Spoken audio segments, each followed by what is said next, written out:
प्रश्न है कि बुद्धि को बनवाना पड़ता है। ये जो बुद्धि है ना, ये बुद्धि ब्रह्म विचार में कुशल नहीं है।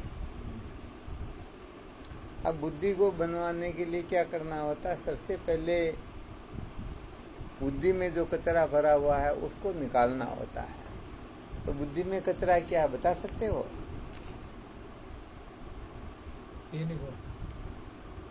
तीन गुण कचरा थोड़ी है।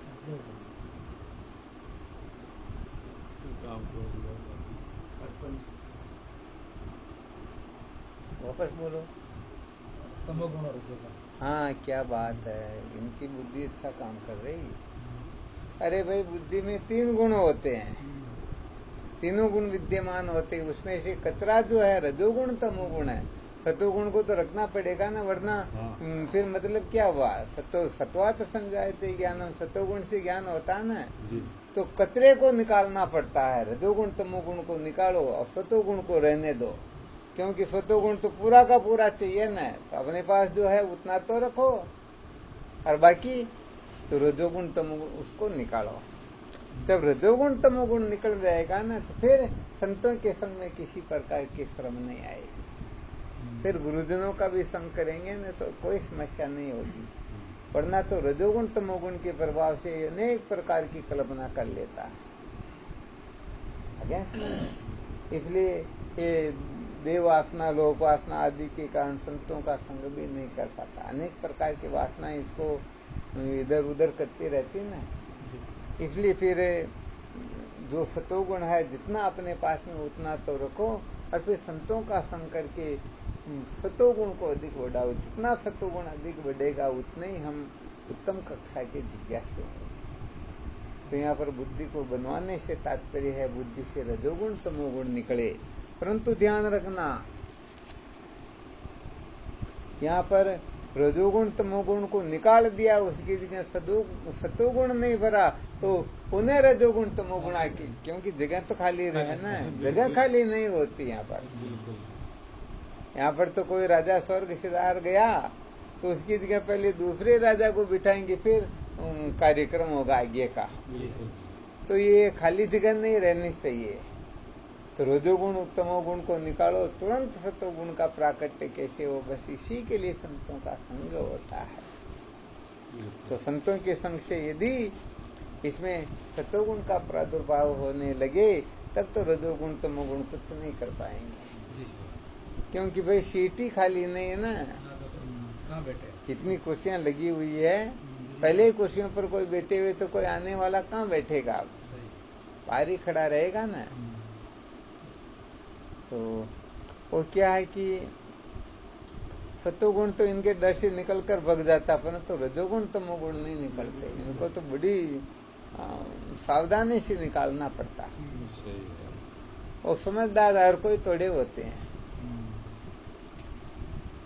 एक लिफ्ट के अंतर्गत है, और रेलवे स्टेशनों पर यहाँ बहुत सारी जगह लिफ्ट लगी रहती हैं। बड़ी बड़ी बिल्डिंगों के अंदर 10, 20, 25, 50 मंजिल ऊपर जाने के लिए। तो लिफ्ट में क्या होता है कि उसमें वेट का कैलकुलेशन होता है। इतने किलो तक की ये सहन कर सकती तभी चलती है। उससे ज़्यादा वजन जो बढ़ जाए ना, तो फिर वो काम नहीं करेगी। तो एक बार उस लिफ्ट में ज़्यादा लोग बैठ गए, तो अब कितने ही बटन दबाओ वो तो चलती नहीं। तो कारण देखा तो उसमें लिखा हुआ आ रहा कि भाई आप में से थोड़ा वजन कम करो। कोई एक व्यक्ति इस लिफ्ट से निकल जाए ना, तो कहने का मतलब लिफ्ट काम करने लग जाएगी। तो जो अट्टे कट्टे थे ना, जो दूसरों को धक्का दे करके अंदर गए कि नहीं सबसे पहले हम जाएंगे, जो पैदल चढ़ के भी जा सकते, तो बिना मतलब के ऐसे ही भरे हुए है, वो बाहर क्यों निकलेंगे? कोई बाहर निकलना नहीं चाह रहा, वह तो उसको देखता, वह उसको देखता, वह उसको देखता। परंतु एक कोई विकलांग बच्ची थी, जिनके पैर ही काम नहीं करते थे, बैसाखियों की फायरें चलती थी धीरे धीरे, वह बाहर निकली। अब विचार करके देखो, तो अट्टे कट्टे पुष्ट थे, वो पैदल भी जा सकते थे, सीढ़ी पर चढ़ के जा सकते थे, परंतु नहीं, हम बाहर कैसे निकले? वो समझदार थी, वो निकल गई ना। जी ऐसे रजोगुण तमोगुण न ये उन अट्टे कट्टे पहलवानों की तरह हैं, ये नहीं निकलते हैं। इनके आने से सतोगुण पता नहीं कहाँ गायब हो जाता है ना। इसलिए अपने को थोड़ा, अब यदि वहाँ कोई पुलिस होती